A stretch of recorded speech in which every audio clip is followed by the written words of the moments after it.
Hello students, हम लोग पिछले क्लास में प्रकाश के बारे में कुछ रोचक तथ्यों के बारे में जानकारी प्राप्त किए थे। इसमें इस चैप्टर में जो है परावर्तन और अपवर्तन से संबंधित जानकारी प्राप्त करना है। इसमें परावर्तन और अपवर्तन से संबंधित कई घटनाएं देखने को मिलेगा, जैसे तारों का टिमटिमाना हो गया और किसी भी दर्पण में प्रतिबिंब कैसे बनता है, ये सब के बारे में जानना है। ये सब घटनाएं जो है इस चैप्टर में पढ़ने वाला है। तो पिछले क्लास में हम लोग प्रकाश के बारे में जानकारी प्राप्त किए थे कि प्रकाश है क्या। बिना प्रकाश के हम किसी वस्तु को नहीं देख सकते हैं, यानी प्रकाश हमें किसी वस्तु को देखने में सहायता पहुंचाता है। तो प्रकाश का परिभाषा हो गया कि प्रकाश वह कारक है जो किसी वस्तु को हमें देखने में क्या करता है, सहायता पहुंचाता है। प्रकाश जो है एक सीधी रेखा में गमन करती है, यानी एक सरल रेखा में गमन करती है। प्रकाश जो है वो किरणों का पुंज होता है, यानी कई किरण होते हैं उसमें, इसलिए उसको हम क्या कहेंगे, प्रकाश किरण पुंज भी कहते हैं। इसमें किरण पुंज कई प्रकार के होते हैं, है ना। समांतर किरण पुंज, अभिसारी किरण पुंज और अपसारी किरण पुंज, ये सब के बारे में हम लोग पहले ही बात कर चुके हैं। और पदार्थ भी कई प्रकार के होते हैं, जैसे पारदर्शी पदार्थ, अपारदर्शी पदार्थ और पारभासी पदार्थ। पारदर्शी पदार्थ किसको कहते हैं? ऐसे पदार्थ जिनसे होकर प्रकाश आसानी से पार कर जाता है, ऐसे पदार्थ को हम पारदर्शी पदार्थ कहते हैं। ऐसे पदार्थ जिनसे होकर के प्रकाश की किरण आर पार नहीं हो पाता है, उसे हम अपारदर्शी पदार्थ कहते हैं। और ऐसे पदार्थ जो पारदर्शी और अपारदर्शी के बीच का गुण रखता है, यानी न तो पूरा प्रकाश को पार कर पाता है और न ही पूरा क्या होता है, मतलब प्रकाश की अल्प मात्रा को क्या करता है, अपने में से होकर जाने देता है। उस पदार्थ को हम क्या कहते हैं, पारभासी पदार्थ कहते हैं। इसका कई उदाहरण से क्वेश्चन पूछ सकता है कि बताओ इनमें से कौन पारदर्शी पदार्थ है। तो पारदर्शी पदार्थ का उदाहरण बताए थे, जैसे हवा, कांच, है ना, पानी, ये सब पारदर्शी पदार्थ का उदाहरण है। अपारदर्शी पदार्थ में आ जाएगा जैसे लकड़ी, कोल तार, ये सब कोयला, ये सब जो है अपारदर्शी में आ जाएगा। और कुछ ऐसे पदार्थ हैं जिनसे होकर के, है ना, हल्का प्रकाश पार होता है।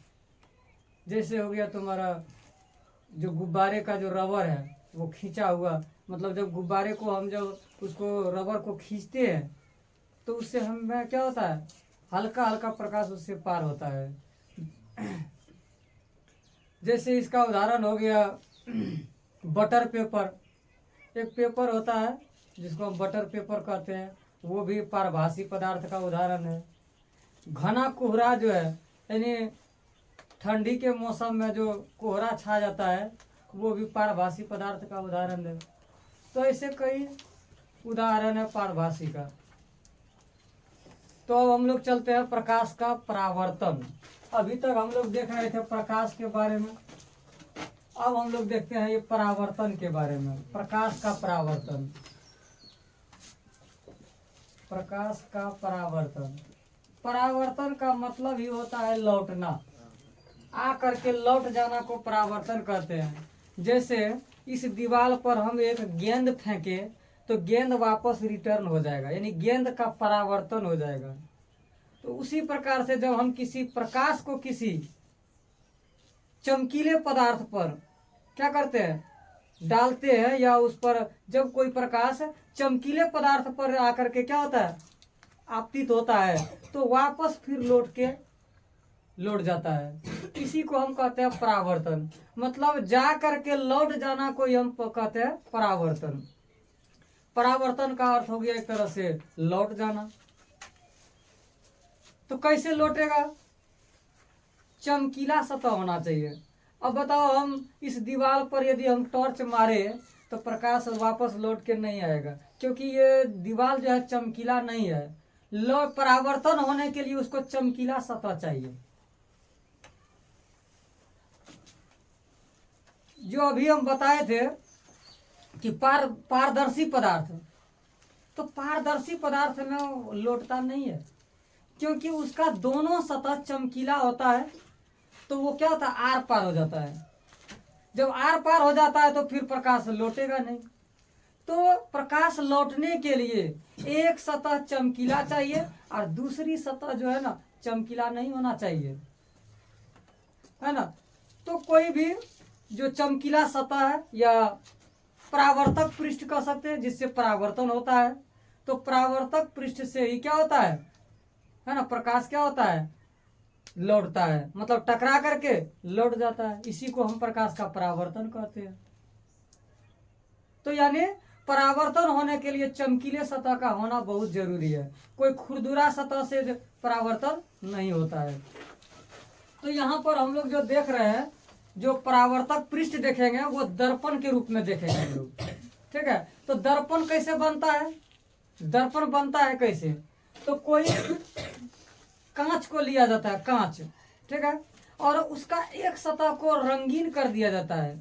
दर्पण बनाने का नियम देखो, कांच का एक टुकड़ा लेता है, टुकड़ा ले लो, और उस टुकड़े का एक सतह को चमकीला छोड़ दो और उसके दूसरे सतह को क्या करना है, जैसे मान लेते हैं ये कांच का एक टुकड़ा है, अभी ये क्या है, दोनों सतह इसका चमकीला है। दोनों सतह यदि चमकीला होगा तो परावर्तन होगा ही नहीं, क्योंकि प्रकाश आएगा पार हो जाएगा, लौटेगा ही नहीं। लेकिन यदि हम इस के एक सतह को हम चांदी के परत चढ़ा दें इस पर, ठीक है, चांदी का परत चढ़ा दिए इसको, यानी कहते हैं कलई कर देना, ठीक है, चांदी का परत चढ़ा दिया जाता है और इस पर क्या करता है, रंग से रंग देता है। तो एक तरफ क्या हो गया, इसको हम कहते हैं रजतित करना, है ना। एक तरफ इसका रजतित कर दिया जाता है और दूसरी तरफ इसका चमकीला छोड़ देता है। अब जो है ना प्रकाश, कोई प्रकाश यदि इस पर टकराएगा तो फिर वो क्या होगा, आर पार नहीं होगा। अब क्या हो जाएगा, वो वापस लौट जाएगा। इसी को हम कहते हैं परावर्तन। क्या कहते हैं, परावर्तन। तो परावर्तन, प्रकाश का परावर्तन से क्या समझते हैं, क्वेश्चन आ जाएगा। तो कहेंगे कि जब कोई प्रकाश या प्रकाश किसी चमकीले सतह पर टकराकर वापस लौट जाता है तो इस क्रिया को हम कहते हैं प्रकाश का परावर्तन। यहाँ से क्वेश्चन पूछ चुका है कि प्रकाश के परावर्तन से आप क्या समझते हैं, तो कहेंगे कि प्रकाश की किरणें, है ना, किसी चमकीले सतह या चमकीला सतह को हम परावर्तक पृष्ठ कहेंगे, परावर्तक पृष्ठ पर टकरा कर वापस लौट जाने की क्रिया को हम क्या कहते हैं, प्रकाश का परावर्तन कहते हैं। तो यहाँ तक सबको समझ में आ गया प्रकाश का परावर्तन क्या है, दर्पण कैसे बनता है। इसको हम फिजिक्स के भाषा में इसको हम दर्पण बोलते हैं, अंग्रेजी में कहते हैं मिरर, मिरर, मिरर, इसको इंग्लिश में कहते हैं हम मिरर, और घर में कहते हैं आईना। हम लोग जो घर में देखते हैं फेस को रोज, है ना, निहारते हैं कैसे है, बढ़िया है कि खराब है, गोरा है कि काला है, वो जो है ना दर्पण है, उसी को हम लोग आईना बोल देते हैं। तो वो जो आईना है वो किस प्रकार का आईना है, किस प्रकार का दर्पण है। दर्पण भी कई क्वालिटी का होता है। सैलून में जो दर्पण देखता है, हालांकि यहाँ नहीं लगाता होगा, लेकिन सैलून में जो दर्पण होता है वो अवतल दर्पण होता है, इसलिए चेहरा बड़का दिखता है ना। जो अवतल दर्पण यदि रहेगा ना तो उसके सामने यदि खड़ा होगा ना तो इतना सा का इतना बड़ा दिखेगा, बड़ा चेहरा एकदम दिखता है। तो क्यों उसको अवतल दर्पण, क्यों सैलून में अवतल दर्पण का प्रयोग किया जाता है, वो भी क्वेश्चन यहाँ मिलने वाला है ना। हम लोग जो गाड़ी में लगाते हैं पीछे देखने के लिए वो उत्तल दर्पण होता है, और घर का जो शीशा होता है, आईना होता है, जो घर का दर्पण होता है वो समतल दर्पण होता है। जो हम लोग घर में यूज करते हैं डेली, है ना, वो क्या होता है, समतल दर्पण होता है। तो इस प्रकार से यही समतल दर्पण है, ठीक है। तो ये देखो समतल दर्पण है। अब यहाँ हम लोग पढ़ेंगे कि प्रकाश का परावर्तन का नियम। प्रकाश के परावर्तन के दो नियम होते हैं। कौन कौन नियम, तो सबसे पहले देखो, तो ये एक समतल दर्पण है, ये क्या है, समतल दर्पण है। ठीक। अब देखो, जब कोई किरण लंबवत रूप से किसी परावर्तक पृष्ठ पर आकर के टकराता है तो वापस उसी रास्ते से लौट जाता है। मतलब यानी किसी दर्पण पर, है ना, क्या होता है, जब लंबवत रूप से क्या होता है, टकराता है तो वापस उसी रास्ते से क्या हो जाता है, लौट जाता है। यानी ये क्या होता है, अभिलंब होता है। लेकिन यदि कोई तिरछी किरण, ये तिरछी किरण है, टकराता है तो ये तिरछा ही क्या होता है, लौट जाता है। समझ में आ रहा है कि नहीं? तो देखो, इसको हम कहेंगे दर्पण। ये क्या है, दर्पण है, ये है दर्पण। ठीक। और इसको कहेंगे हम आपतन बिंदु। इसको क्या कहेंगे हम, आपतन बिंदु। आपतन बिंदु। इसको कहेंगे हम आपतित किरण, इंसिडेंट, मतलब इंसिडेंट रे। रे मतलब होता है किरण। इसको कहेंगे हम आपतित किरण। आपतित किरण। इसको कहेंगे हम अभिलंब। ये हो गया अभिलंब। और ये हो गया परावर्तित किरण, क्योंकि परावर्तन हुआ इसलिए इसका नाम हो गया परावर्तित किरण।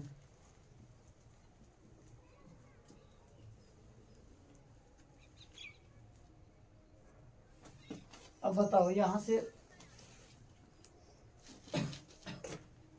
से क्वेश्चन पूछेगा, आपतित किरण क्या है, किसे कहते हैं, आपतन बिंदु किसे कहते हैं, परावर्तित किरण किसे कहते हैं, अभिलंब किसे कहते हैं।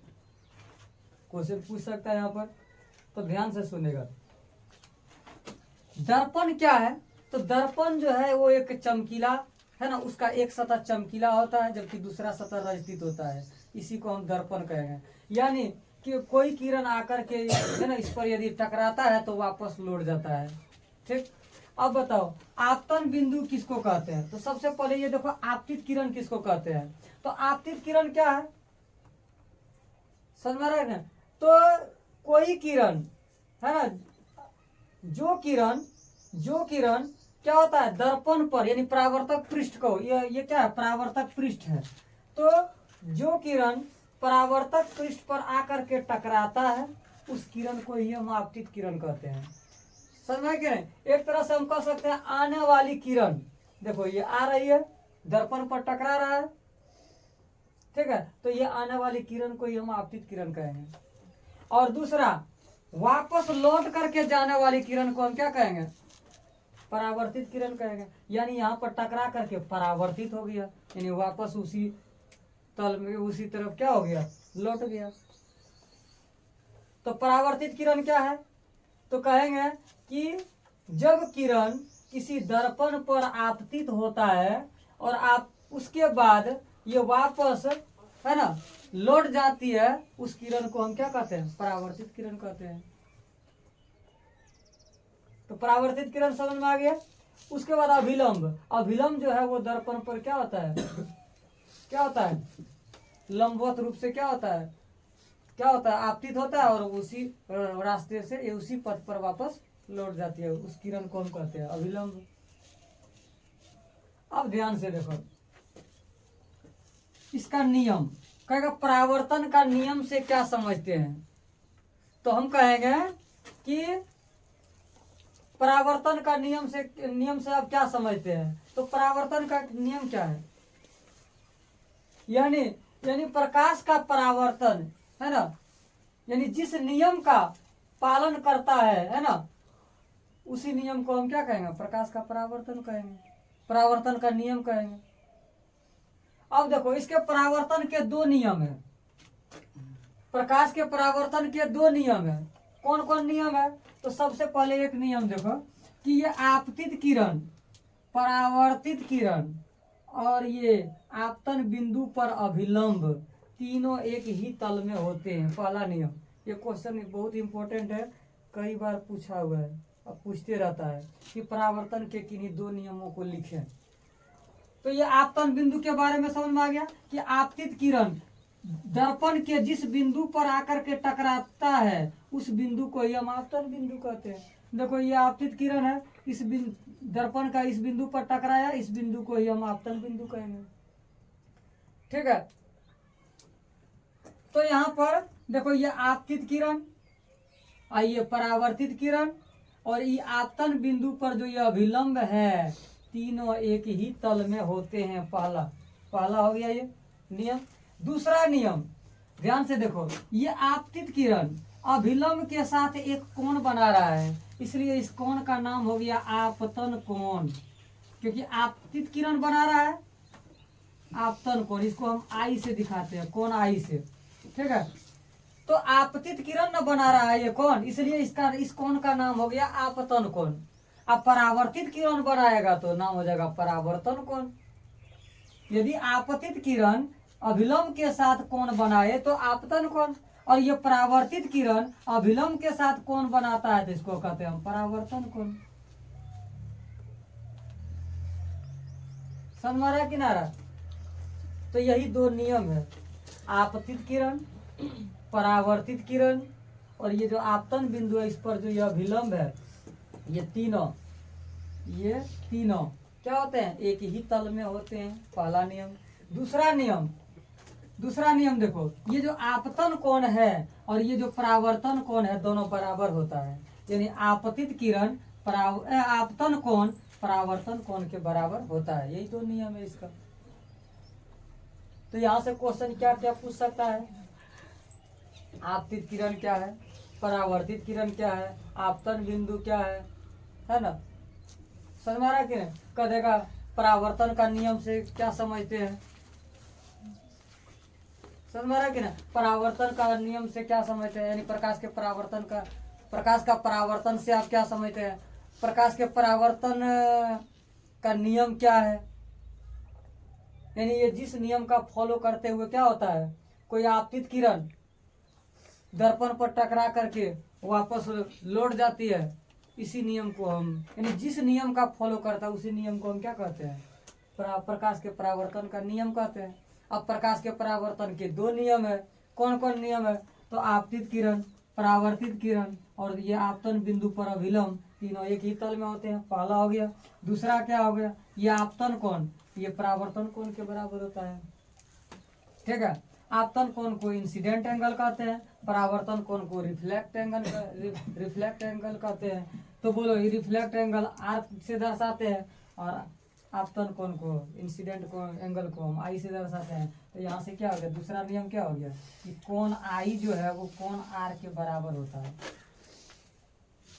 और इसमें आपतित किरण, आप परावर्तित किरण और आपतन बिंदु पर अभिलंब तीनों एक ही तल में होते हैं। तो ये हो गया परावर्तन का नियम। ये क्या हो गया? परावर्तन का नियम हो गया। तो इतना हम लोग सबसे पहले ये सब क्वेश्चन को लिखवा देते हैं, उसके बाद आगे बढ़ेंगे हम लोग। चलो लिखो, चलो लिखो, प्रकाश का परावर्तन से क्या समझते हैं? इम्पोर्टेंट क्वेश्चन है।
प्रकाश के परावर्तन से क्या समझते हैं? तो प्रकाश का किसी परावर्तक पृष्ठ से, यानी पृष्ठ को हम सतह भी बोलते हैं, परावर्तक सतह से टकराकर लौटने को हम क्या कहते हैं?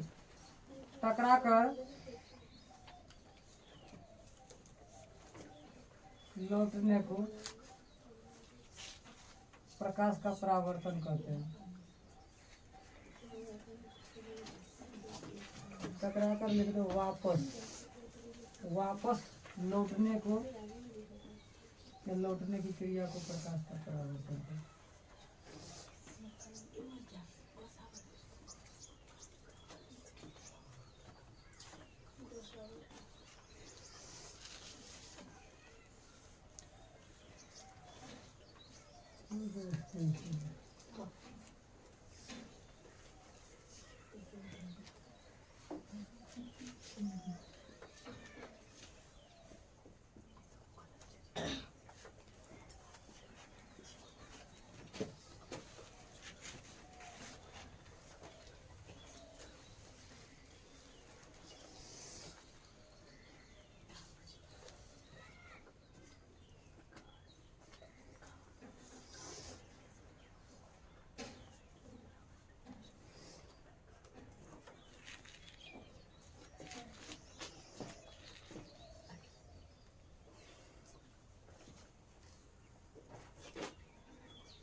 तो कह रहा प्रकाश के परावर्तन के नियम से क्या समझते हैं? तो प्रकाश किसी परावर्तक पृष्ठ से टकराकर जिन नियमों का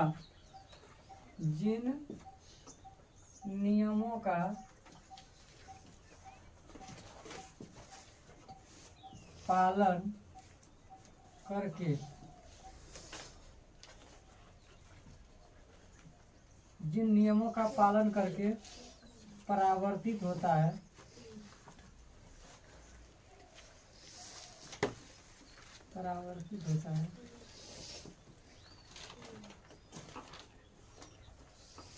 उसे प्रकाश के परावर्तन का नियम कहते हैं। प्रकाश के परावर्तन का नियम कहते हैं। नोट में लिख देना प्रकाश के परावर्तन के दो नियम होते हैं। दो नियम होते हैं। ठीक है।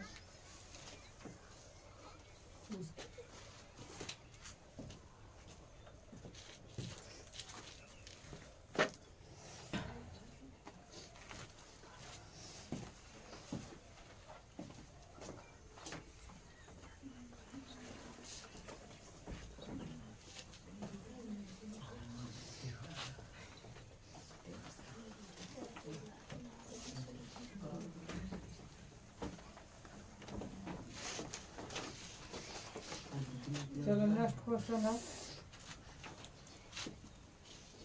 प्रकाश के परावर्तन के दो नियमों को लिखें। परावर्तन के दो नियमों को लिखें।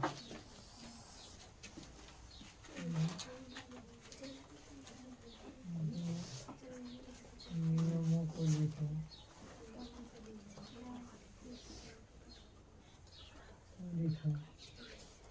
ठीक है, परावर्तन के दो नियम को लिखना है। वो कौन कौन सा नियम है तो देखो यहाँ पर हम पहले फिगर बना देते हैं। ठीक है, उसके बाद दिखाते हैं, लिखते हैं फिगर। ये क्या है? आपतित किरण है।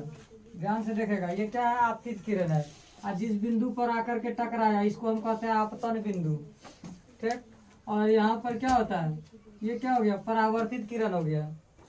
और ये क्या हो गया? आपतन बिंदु, आपतन, ये क्या हो गया? अभिलंब हो गया। ठीक है, और ये कोण क्या हो गया? आई, यानी आपतन कोण। और ये कोण हो गया आर, परावर्तन कोण। ठीक है, तो ध्यान से सुनेगा। ये आपतित किरण, आपतित किरण, ये परावर्तित किरण,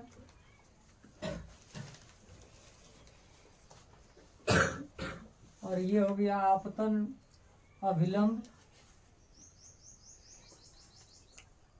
और ये हो गया आपतन बिंदु। बिंदु। अब देखो पहला नियम लिखते हैं, प्रकाश के परावर्तन, परावर्तन के दो नियम, दो नियम, और देगा डैश। पहला नियम क्या है तो देखो ये आपतित किरण, आपतित किरण, और टकरा करके वापस लौट गया, क्या हो गया? परावर्तित किरण, कोमा परावर्तित किरण,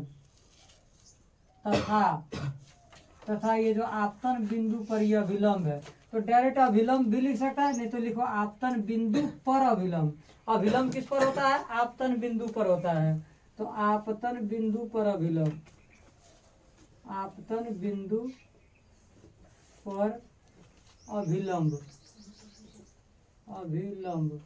ठीक है, शॉर्ट में डायरेक्ट लिख सकता है कि डायरेक्ट अभिलंब भी लिख सकता है। ठीक है, आपतित किरण, परावर्तित किरण तथा अभिलंब, और नहीं तो आपतन बिंदु पर अभिलंब, तीनों एक ही तल में होते हैं। ये जो तीनों है ना, सब एक ही तल में है। तीनों एक ही तल में, एक ही तल में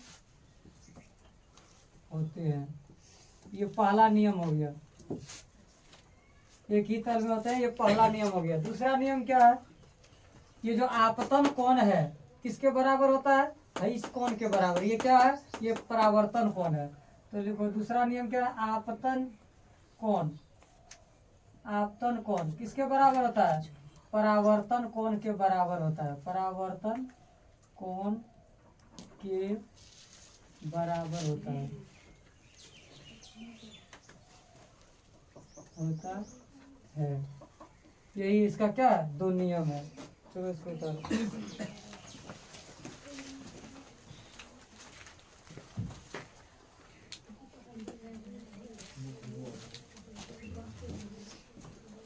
तो परावर्तन के दो नियम देख लिया। ठीक है, अपवर्तन के भी दो नियम होते हैं, वो आगे हम लोग देखेंगे। अभी हम लोग परावर्तन के बारे में देखते हैं।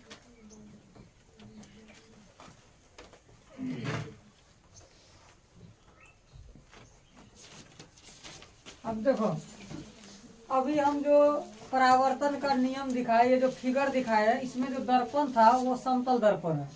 कौन सा दर्पण है? समतल। तो देखो दर्पण जो है ना, कितने प्रकार के होते हैं? तो दर्पण होते हैं दो प्रकार के। कितने प्रकार के होते हैं? एक होता है समतल दर्पण और दूसरा होता है गोलीय दर्पण। क्या होता है? गोलीय दर्पण। ध्यान से सुनेगा। और गोलीय दर्पण भी दो प्रकार के होते हैं। एक होता है अवतल दर्पण और दूसरा होता है उत्तल। तो ध्यान से सुनो, यदि पूछेगा दर्पण कितने प्रकार के होते हैं तो 2 या 3 भी। कैसे?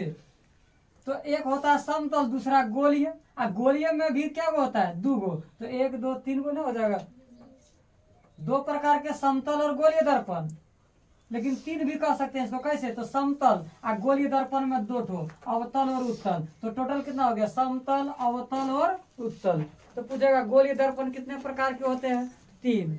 समतल दर्पण, अवतल दर्पण, उत्तल दर्पण।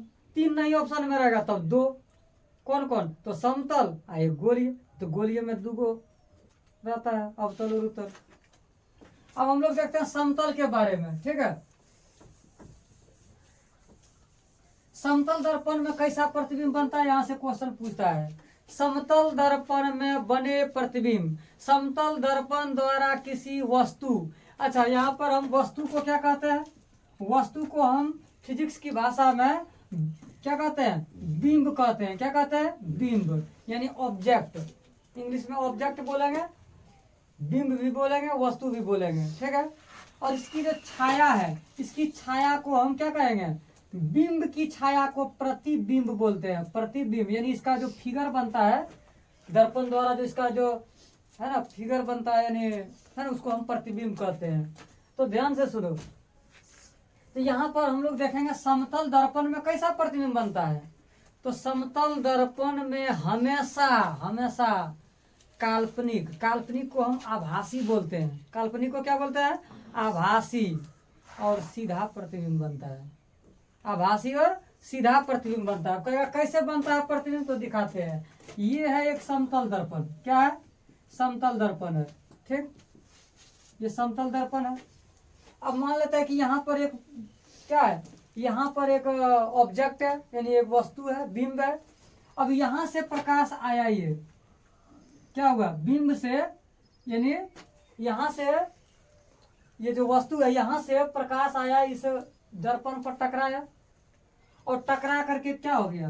परावर्तन का नियम का फॉलो करते हुए क्या हो गया? ये वापस लौट गया। ठीक, दूसरी किरण, एक दूसरी किरण दर्पण पर अभिलंब होता है। ठीक है, दर्पण पर क्या होता है? अभिलंब होता है, और वापस इसी रास्ते पर लौट जाता है। जब इधर से हम देखते हैं तो हमें लगता है कि ये जो परावर्तित किरण है वो कहाँ से आ रहा है?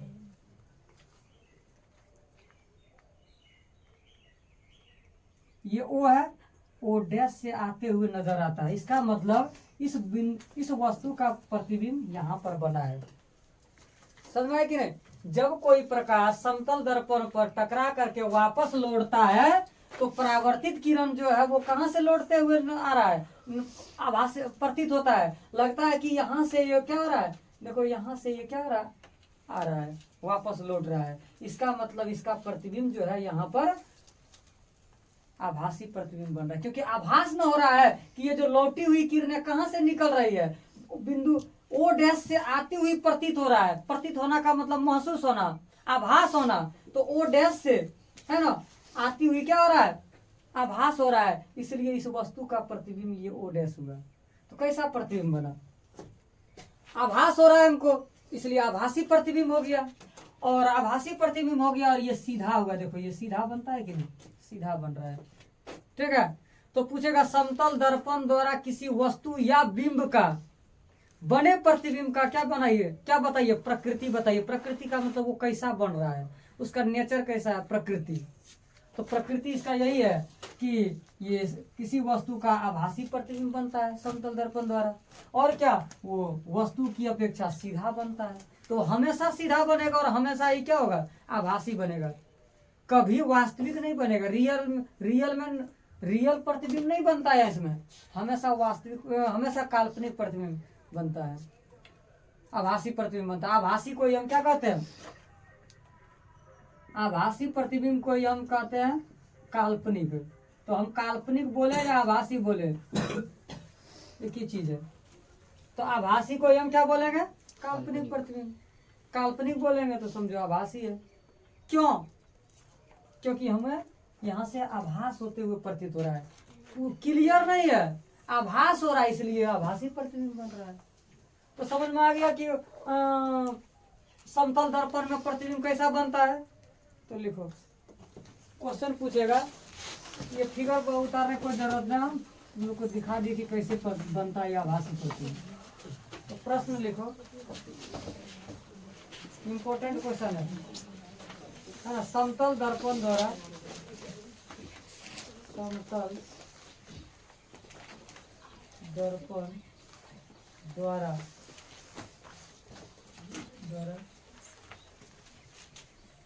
बने, समतल दर्पण द्वारा बने किसी वस्तु का प्रतिबिंब या बिंब का, किसी वस्तु, हम ब्रैकेट में बिंब भी लिख देते हैं, वस्तु या बिंब का, समतल दर्पण द्वारा बने किसी वस्तु के, किसी वस्तु के बने किसी वस्तु के प्रतिबिंब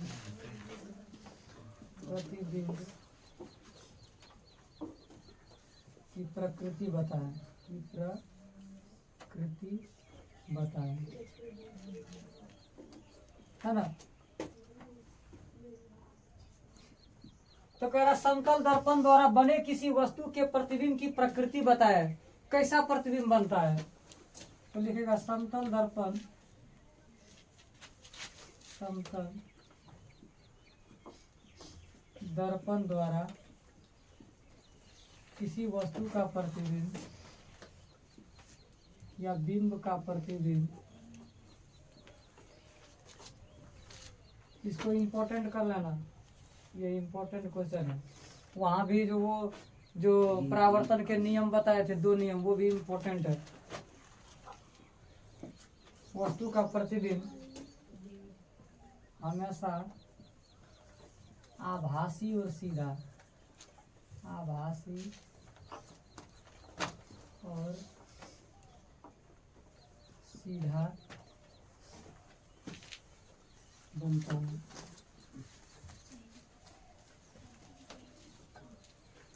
है, ठीक है। चलो इसको